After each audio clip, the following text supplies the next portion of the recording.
Now we'll turn to a second, rather different set of examples about criminal sentencing. Like most of the topics we talk about in algorithmic bias, the issues are complex. These algorithms are put into place for two reasons. One of them is fairness, the hope that the algorithms will be less biased or lead to less bias in the criminal process. The second is efficiency, that judges have too much to do, and the hope is that the algorithms will allow them to work more efficiently. Of course, that doesn't at all imply that they're going to be less biased. It may do the opposite. So again, the meta discussion will come down to what's the best approach. Is it to use the algorithm? Is it to use just the human? Is it to use some combination? Both of these articles are about a particular well-known piece of software called COMPAS, C-O-M-P-A-S, that is used fairly extensively in the United States in criminal sentencing and has received quite a lot of attention in the media and in the courts. The first article is from the New York Times entitled, "When an Algorithm Helps Send You to Prison." This talks about what's become a well-known case from the US state of Wisconsin concerning a man named Eric Loomis. The COMPAS software, which was used, is used to predict what's called recidivism, a word that I am sure to mispronounce if I say it a few more times. Recidivism is the instance of future criminal offenses. And based on that prediction, this Mr. Loomis received a fairly lengthy prison sentence for an offense for which no prison sentence was mandatory. The software is proprietary, and so there is no way to know exactly how it worked and what factors it took into consideration in Loomis's case.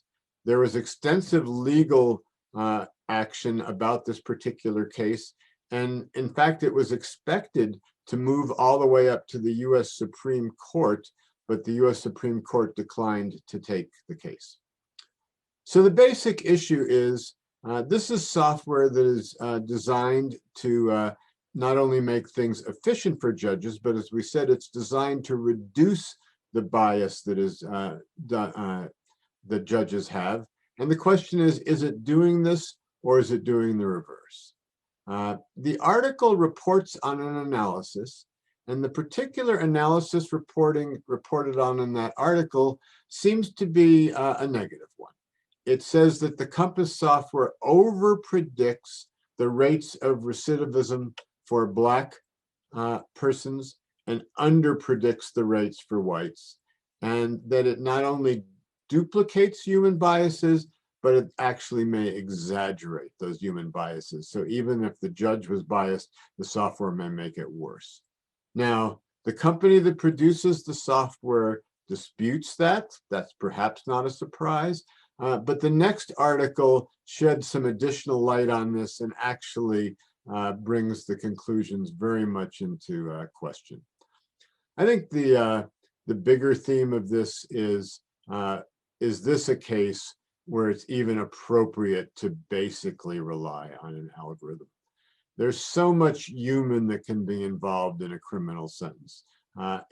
There's no way that an algorithm is going to take into account a true understanding of the background of the person, factors that may have led to this, and personality issues that may make a person seem like they're truly repentant and are not going to repeat or not.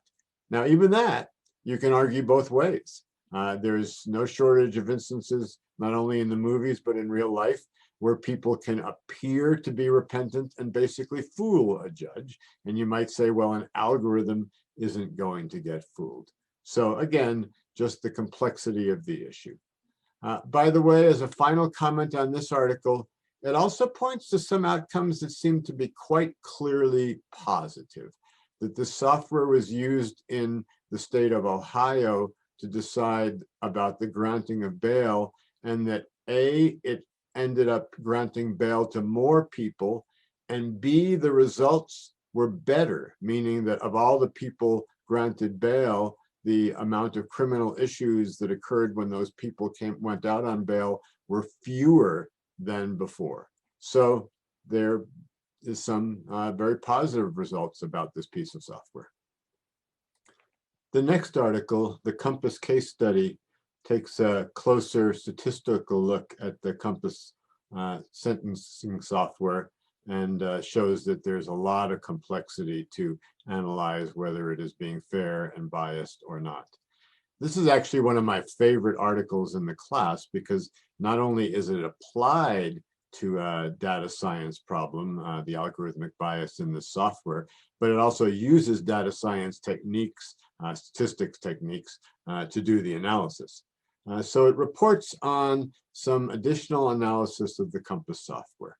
The basic starting point is that COMPAS ranks people into 10 categories, numbered 1 through 10, based on an estimate of their likelihood to re-offend, where 1 is the lowest estimate and 10 is the highest estimate.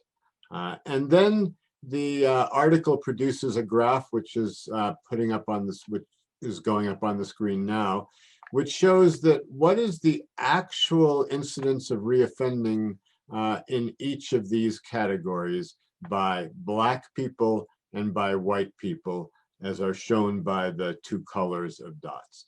And what you can see is it's doing quite well. In each one of the 10 categories, the incidence of reoffending is similar for Black people than for white people. In fact, if you count the number of times that each group is higher than the other is essentially the same. And also that curve goes up. So the groups that are predicted to reoffend less do on the average reoffend less. The groups that are predicted to reoffend more do on the average reoffend more. So that all sounds good. But then there's another analysis. And this is the analysis that is essentially the one that was given in the previous New York Times article. And that is that the percentage of Black people who are given high scores but don't reoffend is considerably higher than for white people. And conversely, the percentage of white people who are given low scores but do reoffend is considerably higher than for Black people. So this sounds contradictory. How can you be right in that graph that I just showed you, but wrong in the other way?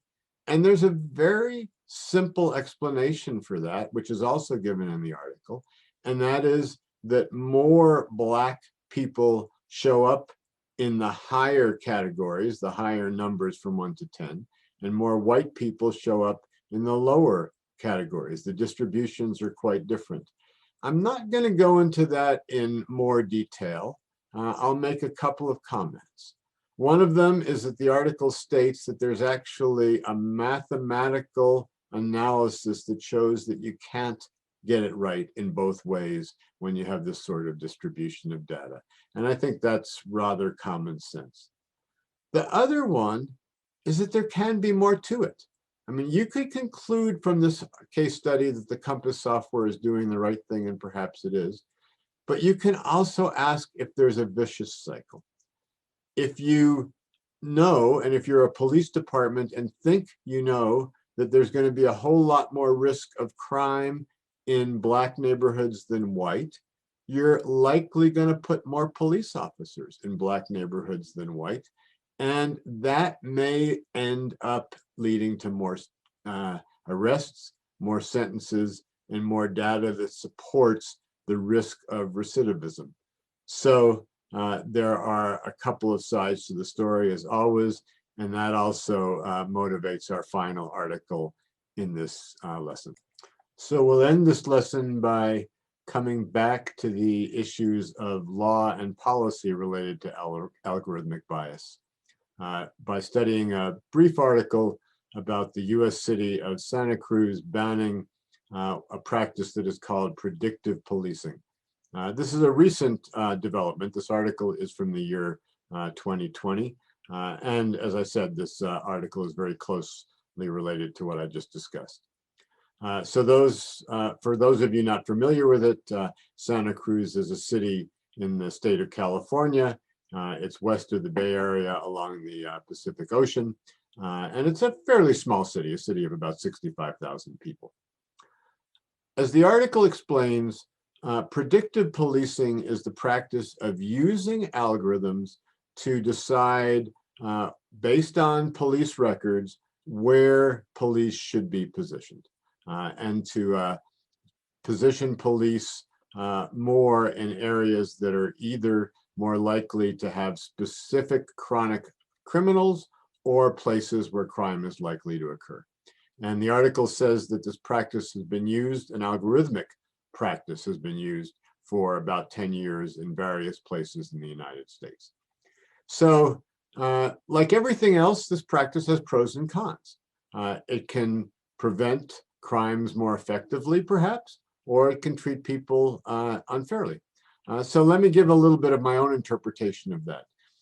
If one was to use predictive policing in a way that reduced murders relative to not using it, I think we would all agree that that's a good thing. And that is, we put more value on the fact that we save innocent people from being killed than we worry about, oh, we caught the person who did the murder. On the other hand, if you're thinking about petty crime, somebody who goes into a store and steals a loaf of bread, and if by doing predictive policing, that is much more likely to be caught in, say, a black neighborhood than a white neighborhood, that seems unfair, because somebody's going to be more likely to get a criminal record for a minor offense if they're of one identity than if they're of another identity. And so if we bring this directly back to the previous article, predictive policing can be linked into recidivism, how much people re-offend. Because if we are concentrating the police in certain areas, then it may be biasing the fact that, for instance, Black people are seen to be re-offending more than white people.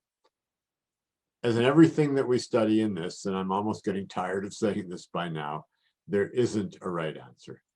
The answer really is, or the question really is, what's the balance between the human side and the algorithmic side?